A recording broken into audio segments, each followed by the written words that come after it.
వైసీపీలో ఇప్పుడు liquor scam tension పెంచుతుందా, లేదంటే విజయసాయి రెడ్డి రేపు సిట్ ముందు ఎలాంటి వాంగ్మూలం ఇవ్వబోతున్నారు అనే టెన్షన్ పెంచుతుందా? ఏది ఏమైనా మొన్నటి వరకు నెంబర్ 2గా వ్యవహరించారు విజయసాయి రెడ్డి వైఎస్ఆర్సీపీలో. చాలా కీలక అంశాలు, అలాగే చాలా రహస్యాలు కూడా ఆయనకు తెలుసు అనేది ఒకానొక సందర్భంలో ఆయన అప్రూవర్ గా మార్చి జగన్ ని పూర్తిగా పతనావస్థకు తీసుకెళ్లడానికి కూడా ఆయన ఉపయోగపడతారేమో, అటు బీజేపీకి కానీ ఇటు తెలుగుదేశం పార్టీకి అని ప్రచారం జరుగుతున్న నేపథ్యంలో ఇప్పుడు లిక్కర్ స్కామ్ వ్యవహారానికి సంబంధించి అలాగే మిగిలిన అంశాలకు సంబంధించి ఆయన నోరు విప్పబోతున్నారా? ఏం జరగబోతుంది? ఈ టెన్షన్ ఏమన్నా వైసీపీలో ఉందా, లేదు అంటే విజయసాయి రెడ్డి మాట్లాడిన తర్వాత మాటలను బట్టి రియాక్ట్ అవ్వాలనుకుంటున్నారా? వీటన్నిటి మీద చర్చించే ప్రయత్నం చేద్దాం. సార్, ముందుగా కసిరెడ్డి రాజశేఖర రెడ్డి అనే వ్యక్తి లిక్కర్ స్కామ్ వ్యవహారానికి సంబంధించి ఆయన కర్త కర్మక్రియ అని విజయసాయి రెడ్డి చెప్పిన తర్వాత అసలు గందరగోళం మొదలైంది. అంతేకాదు దానికి సంబంధించి సిట్టు వేశారు. అప్పటికే కొన్ని ఆధారాలు కూడా ఉన్నాయి అంటూ లోక్సభలో ఎంపీ లావు శ్రీకృష్ణదేవరాయలు రేజ్ చేసిన తర్వాత అమిత్ షాకి ఆధారాలు ఇచ్చారని వాళ్ళు చెప్తున్నారు. ఇచ్చినా సరే ఇప్పుడు అది కంటిన్యూ అవబోతుందా? ఇది వైసీపీలో ఒక అతిపెద్ద టెన్షన్ వాతావరణం క్రియేట్ చేస్తున్న అంశమేనా? జగన్కి అయితే ఏ భయం లే, మిథున్ రెడ్డి లాంటి వాళ్ళకైతే కొంత భయం ఉంటుంది. మిగతా వాళ్ళందరికీ కూడా కార్యకర్తలకైతే ఒక టెన్షన్ ఉంటుంది. ఏంటంటే ఎవరి మీద ఏం చెప్తారో అన్నటువంటి పాయింట్.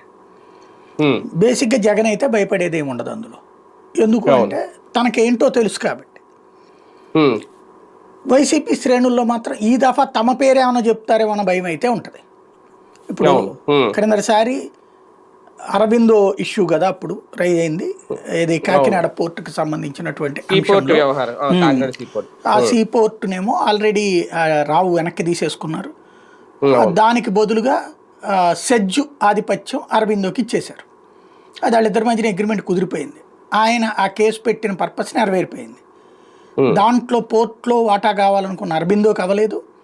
అదే సందర్భంలో ఇచ్చిన డబ్బులకి గాను సెటిల్మెంట్ కిందన ఇది సెజ్జు తీసేసుకున్నారు. ఎనఫ్ అయిపోయింది అక్కడతో. ఇక ఆ కేసు క్లోజ్ అయిపోయింది. ఆ విచారణ ముందు హడావిడి ఎంత పెద్దది జరిగింది, ఇంకే ఉంది అరెస్ట్ చేసేస్తారు వాళ్ళని వీళ్ళనని ఏమన్నా జరిగినాయా? ఇవన్నీ ఏంటంటే పేపర్లు టీవీలలో నేరేటివ్ క్రియేషన్ కోసం పనికొస్తాయి. ఎవరైతే వైసీపీని నరికేయాలా, చంపేయాలా, దాన్ని నాశనం చేసేయాలి, అణిచేయాలి అని కోరుకునేటటువంటి తెలుగుదేశం పార్టీకి సంబంధించినటువంటి హార్డ్ కోర్ ఫ్యాన్స్ యొక్క మానసిక సంతృప్తిని కలిగించేందుకోసం జరిగే కేసులు ఇవన్నీ. రోజు వాళ్ళని పిలుస్తుండాలి, విచారిస్తుండాలి, వేధిస్తుండాలి, హింసిస్తుండాలి. అట్లా జరుగుతూ ఉంటే ఓకే, మనోళ్ళు మారారు, మారిన మనుషులు ఇప్పుడు మన కోపం తీరుస్తున్నారు, వాళ్ళు మన వాళ్ళని ఏడిపించారు కాబట్టి, మన చంద్రబాబు గారిని అరెస్ట్ చేయించారు కాబట్టి, ఆయనతో పాటుగా మరికొంతమందిని చేయించారు కాబట్టి ఆ కక్ష తీర్చుకుంటున్నాం అనేటటువంటి తృప్తిని కలిగించేటటువంటి వ్యవహారం. అంటే ఈ వారంలో ఖాళీగా ఉంటే అది ఒప్పుకునే పరిస్థితిలో లేరు. ఏం చేస్తున్నావు, నువ్వు నిద్రపోతున్నావా అని చెప్పి స్వయంగా బాబుని ప్రెజర్ చేసే పరిస్థితిలో ఉన్నారు వాళ్ళు. కాబట్టి వాళ్ళని మానసికంగా సంతృప్తి పరిచే కార్యక్రమం ఇది. కేసులో ప్రాథమిక ఆధారం ఉంటే ఈనాడు జ్యోతి రాసుకోవడం ఎందుకు? ఎఫ్ఐఆర్ రాసుకుని తీసుకెళ్ళి బొక్కలో దోసేయచ్చు కదా. ఎవడొద్దన్నాడు? విచారించడం ఎందుకు? అక్కడ దొంగ అన్నాడు, డబ్బులు అతని దగ్గర ఉన్నాయన్నారు, డబ్బులంతా పట్టుకుపోయాడన్నారు, లేకపోతే దాంతో అందులో పెట్టుబడి పెట్టారు, ఇందులో పెట్టుబడి పెట్టారన్నారు. ఇవన్నీ పేపర్లో రాయడం ఎందుకు?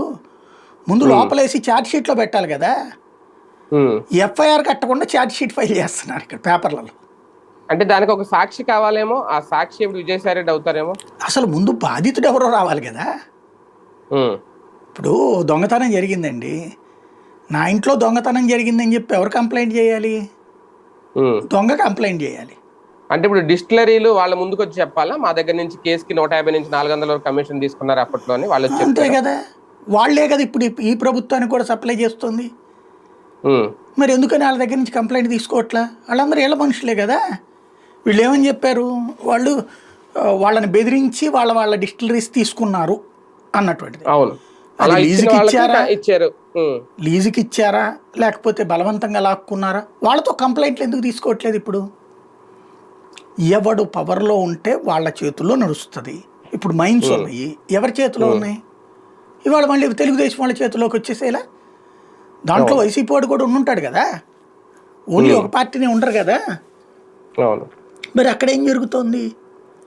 ఇదేంటంటే కళ్ళ ఎదురుగుండా కనబడుతున్నటువంటి ఒక వ్యవస్థీకృత విచ్ఛిన్నాన్ని ఎవరో ఒకళ్ళకి ఆపాదించుకుంటూ కాలక్షేపం చేస్తూ ఉంటే తటస్థులైనటువంటి నాయకులు, తటస్థులైనటువంటి పార్టీలు, తటస్థులైనటువంటి మేధావులు చేష్టలుడిగి చూస్తూ మనకెందుకు వచ్చిందిలే ఈ పెంటలో ఏలు పెట్టి కంపు చూడటం అనే పాయింట్లో ఉంటున్నారు తప్పించి దీని వలన వ్యవస్థ నాశనం కాబోతుంది మన ఆంధ్రాకి అన్న విషయం అర్థం కావట్లేదు.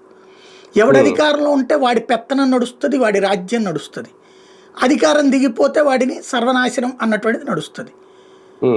ఇది ఎవరికి శ్రేయస్కరం కాదు. భారతదేశంలో ఇంకే రాష్ట్రంలోనూ జరగట్లేదంటే బెంగాల్లో అట్ట జరిగింది. దాని పర్యవసానం కమ్యూనిస్టులు తుడుచుకుపోయారు. అక్కడ బెంగాల్లో ఒక నియంతృత్వ పరిపాలన నడిచింది. ఇప్పుడు అట్లాంటి పరిస్థితి ఇక్కడ చేసుకుందామా మనం? ఎవరో ఒకళ్ళ చేతికి రాష్ట్రాన్ని అప్పజెప్పేసేద్దామా? ఏదో ఒక వర్గం చేతికి అప్పజెప్పేసేద్దామా? ఇది కరెక్ట్ అయినటువంటి పద్ధతి. అక్కడేమో మతపరమైనటువంటి కాన్సెప్ట్ నడుస్తుంది, ఇక్కడ కులపరమైన కాన్సెప్ట్ నడుస్తుంది. దీనికి పరిష్కారం లేకపోతే గనక ఈ నేరేటివ్ థింకింగ్ ఇంకో 100 రాయొచ్చు. ఇప్పుడు ఆయన పేరేంటి, కసిరెడ్డి అనేటటువంటి ఆయన ఏదో సినిమా షో తీశాడట, అది ఈ సొమ్ములతోనే తీశాడు. వీళ్ళు రాసిన వార్తకే వీళ్ళు కాంట్రాస్ట్ ఏంటంటే, వీళ్ళు ఏం చెప్పారు ఇదివరకు, వీళ్ళందరి దగ్గర బాటిళ్ళకి డబ్బులు తీసేసుకున్నారు, ఆ క్యాష్ అంతా కూడా ఇన్ఛార్జీలను పెట్టారు ఏది లిక్కర్ కంపెనీల నుంచి తీసుకోవడానికి. ఆ లిక్కర్ కంపెనీల నుంచి తీసుకోవడానికి ఒక్కొక్క కంపెనీకి ఒక్కొక్క బ్రోకర్ని పెట్టారు.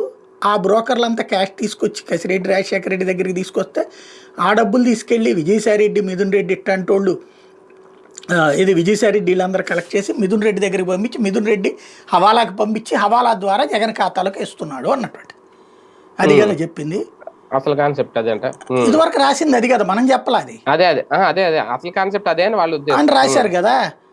మరి కసిరెడ్డి దగ్గర డబ్బులు ఉండటం ఏంటి చండాలంగా? అతను కేవలం బ్రోకరే కదా, ఓ 5% 10% కమిషనే కదా అతను తీసుకునేది. అతని దగ్గర డబ్బులు ఉండడం ఏంటి? ఆ డబ్బులతో సినిమాలు షూట్ చేయడం ఏంటి, సినిమాలు తీయడం ఏంటి, వ్యాపారాలు చేసుకోవడం ఏంటి? అతను ఒరిజినల్గా బిజినెస్ మెన్, అతను ఒరిజినల్గా ఐటీకి సంబంధించినటువంటి కంపెనీలు ఏవో కూడా ఉన్నాయి అతనికి. అతను ఏయో చేసుకుంటాడు దాంట్లో. అవి అతనికి సలహాదారికి ఇక్కడ ఇచ్చారు ఖచ్చితంగా.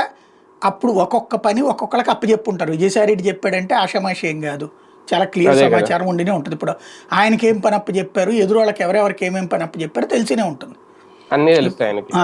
కాబట్టి ఇప్పుడు దాంట్లో పట్టుకోవాల్సింది ఎవరిని? కంప్లైంట్ ఇచ్చే వాళ్ళని పట్టుకోవాలి. ముందు ప్రభుత్వం ఇచ్చింది కంప్లైంట్. ప్రభుత్వం ఏమైనా ఇచ్చింద కంప్లైంట్? ఎక్సైజ్ శాఖ మా డబ్బులు ఏమైనా తగ్గినాయి అని. మరి ఇంకెవరు ఇస్తున్నారు కంప్లైంట్? అది కదా సమస్య. విజిలెన్స్ వాళ్ళు నివేదిక ఇచ్చారంటే విజిలెన్స్ వాళ్ళు రేపు పొద్దున ఏది వాళ్ళు ఇచ్చే వేల నివేదికలు ఇస్తారు, అవి నేలకి గీసుకోవడానికి పనికి వస్తాయి. జస్ట్ దాని ఫాలో అప్ కేసు నడవాలి కదా. సమస్య ఏంటంటే ఇక్కడ విజయసాయి రెడ్డి మాట్లాడే మాటకి విలువ ఉంటుంది, నో డౌట్. ఆయనకు అవగాహన కూడా ఉంది ఎవరెవరు ఏమేం చేశారు అన్నటువంటిది. ఆ గుట్టు విప్పుతారన్న భయం వైఎస్ఆర్ కాంగ్రెస్ పార్టీ వాళ్ళలో ఉంది కూడా. అది నిజం కూడా కావచ్చును, ఎందుకంటే ఆయన చెప్పాడు అంటే ఆయనకు ఉన్న అనుభవం రీత్యా. కాకపోతే ఇక్కడ కావాల్సింది ఏంటంటే పట్టుకోవడం ఎలా. నెంబర్ 2, ఇప్పుడు తినకుండా ఉంటున్నారా? వాళ్ళు తిన్నారు తినలేదు అనేటటువంటి సర్టిఫికెట్ మనం ఇవ్వద్దు. ఇంతకుముందు కూడా చాలాసార్లు చెప్పుకున్నాం, కింద తినడానికి ఏం లేదు, అప్పుడు పై స్థాయిలోనే తిన్నారన్నట్టు. కింద తిన్నిస్తే కనుక ఎమ్మెల్యేలందరూ పండగ చేసుకునేవాళ్ళు కదా, జగన్ ఎందుకు వ్యతిరేకిస్తారు? కార్యకర్తలందరూ పండగ చేసుకునేవాళ్ళు కదా, జగన్ ఎందుకు వ్యతిరేకిస్తారు?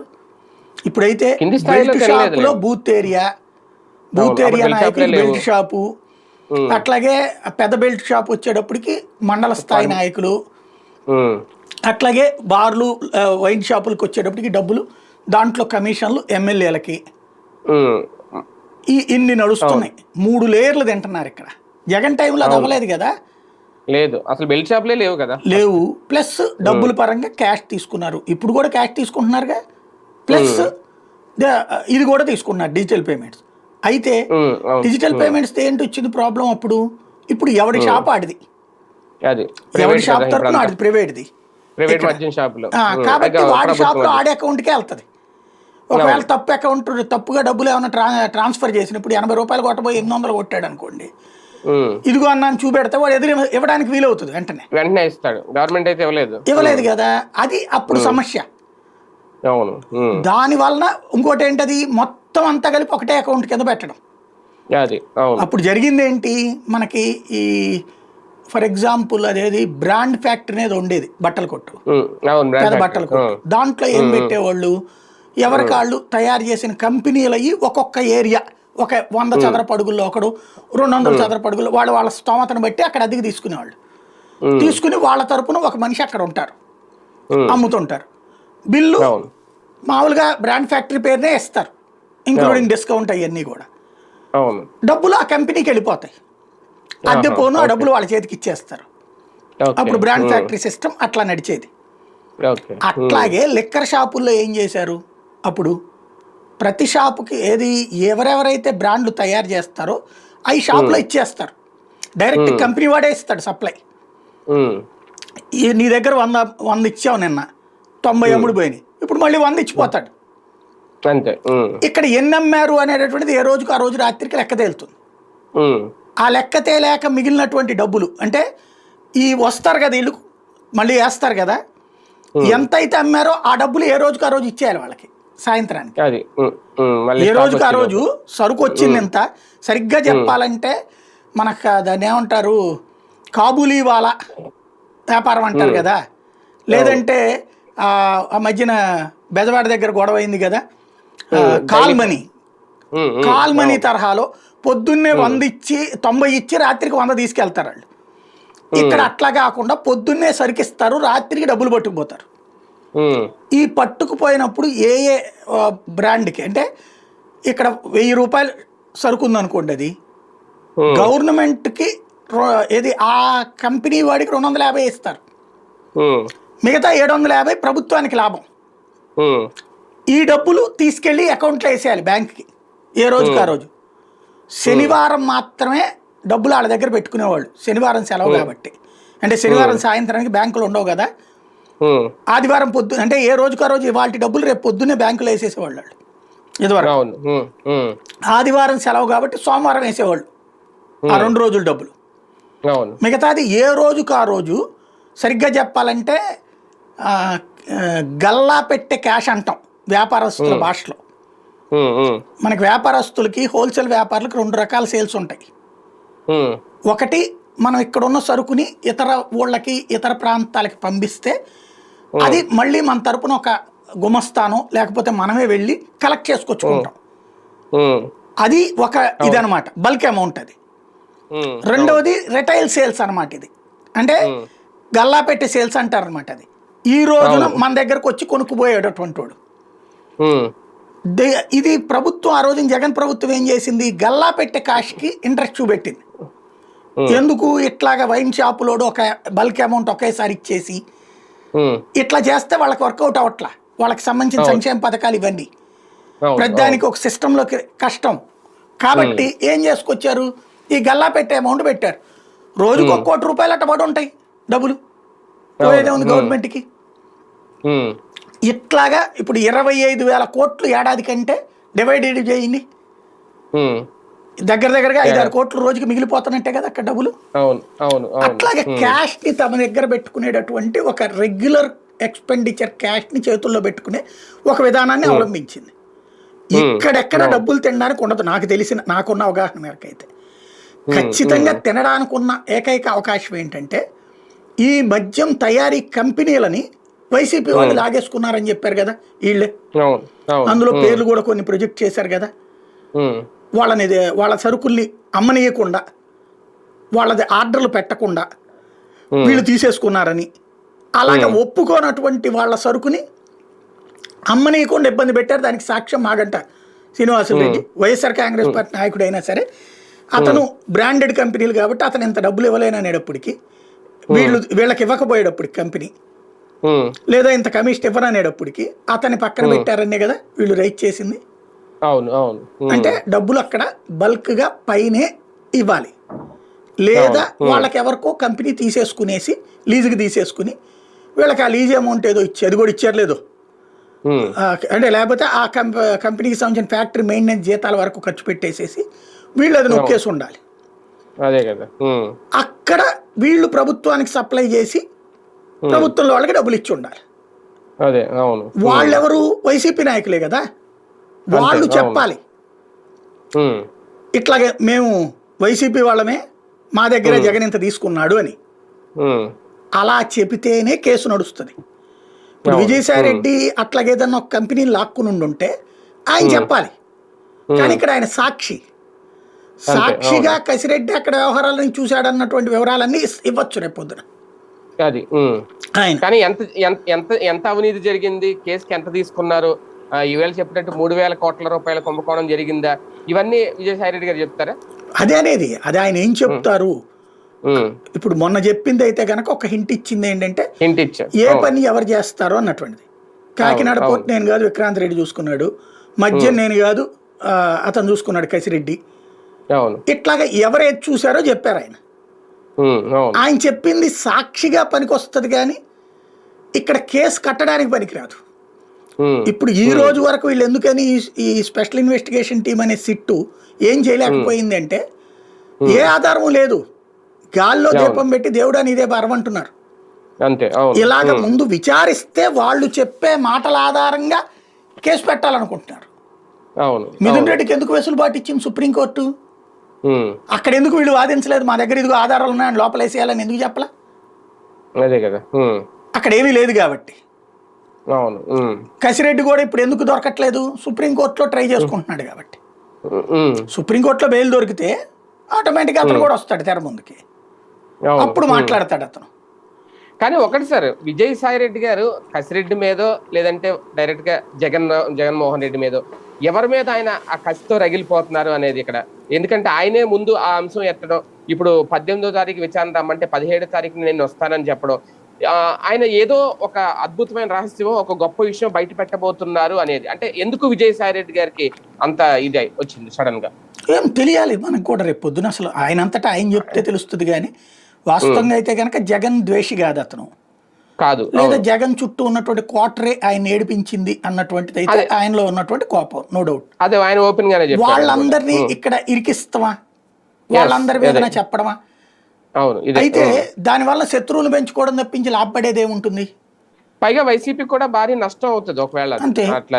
అది వైసీపీకి నష్టం చేకూర్చడానికి ఇప్పుడు ఒక ప్రచారం ఏం చేస్తున్నారు, ఆయన బీజేపీకి వెళ్ళిపోతున్నారు, బీజేపీకి రాష్ట్ర అధ్యక్షుడు అవబోతున్నారు, లేకపోతే తమిళనాడు ఇన్ఛార్జ్ అయిపోతున్నారు. ఇది వైసీపీ వాళ్ళు ప్రొజెక్ట్ చేస్తున్నారు. మళ్ళీ ఆయన రాజ్యసభ ఆయనకే ఇస్తారు, బీజేపీ కోటాలు, లేకపోతే వాళ్ళ అమ్మాయికి ఇస్తారు. ఇట్లాంటి ప్రచారము చేస్తున్నారు. జరుగుతోంది. బీజేపీనే దీని వెనకాలుండి నడిపిస్తే ఖచ్చితంగా జగన్కి మామూలు ఇష్యూ ఉండదు. అది సిబిఐ ఈడీల దాకా వెళ్ళే పరిస్థితి ఉంటుంది. విజయసాయి రెడ్డి కనుక అట్లాగా ఒప్పుకుంటే బీజేపీ చేస్తుందా లేదా అనేది రాబోయే రోజుల్లో తేలుతుంది.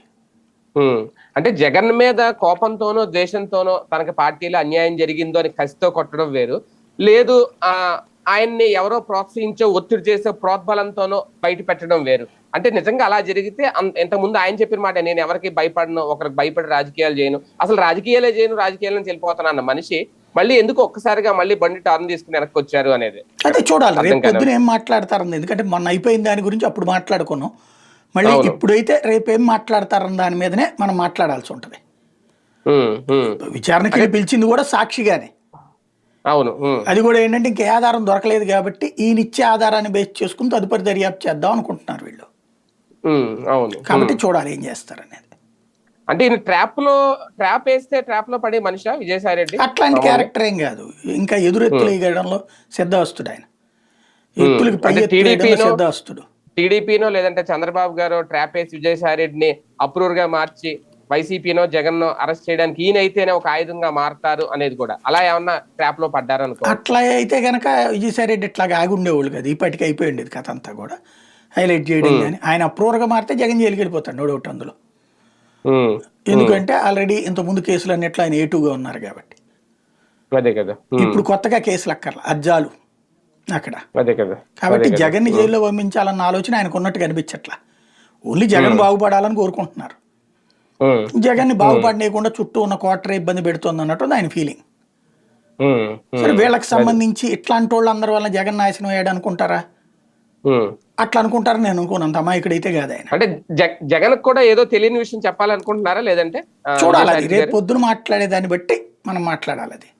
రైట్. చూద్దాం. మొత్తానికి విజయసాయి రెడ్డి గారు అయితే మంచి కసితో ఉన్నారా? లిక్కర్ స్కామ్ విషయంలో కసిరెడ్డి ఇంకా అరెస్ట్ కాలేదు కాబట్టి, ఆయన ఎక్కడ ఉన్నారో తెలియదు కాబట్టి, ఈ లోపల విజయసాయి రెడ్డి గారు ఏమైనా కీలక అంశాలు బయట పెడతారా? అలాగే వైసీపీకి సంబంధించిన కీలక రహస్యాలు కూడా బయట పెడతారా? రేపు ఇంకా మరికొద్ది గంటల్లో ఈ విచారణ తర్వాత ఆయన ఏం మాట్లాడతారు? ఎందుకంటే విజయసాయి రెడ్డి గారితో ఉన్నది అయిపోయిన తర్వాత మీడియా ముందుకు వచ్చి ఆయన చెప్తున్నారు ఏమేం జరుగుతున్నదని. ఆయన నోటి నుంచి ఏ నిజాలు వస్తాయి అనేది అందరూ ఆసక్తిగా ఎదురు చూస్తున్నారు. అలాగే వైసీపీలో కూడా ఆ టెన్షన్ ఆల్రెడీ స్టార్ట్ అయిపోయింది. ఏం జరుగుతుందో చూద్దాం.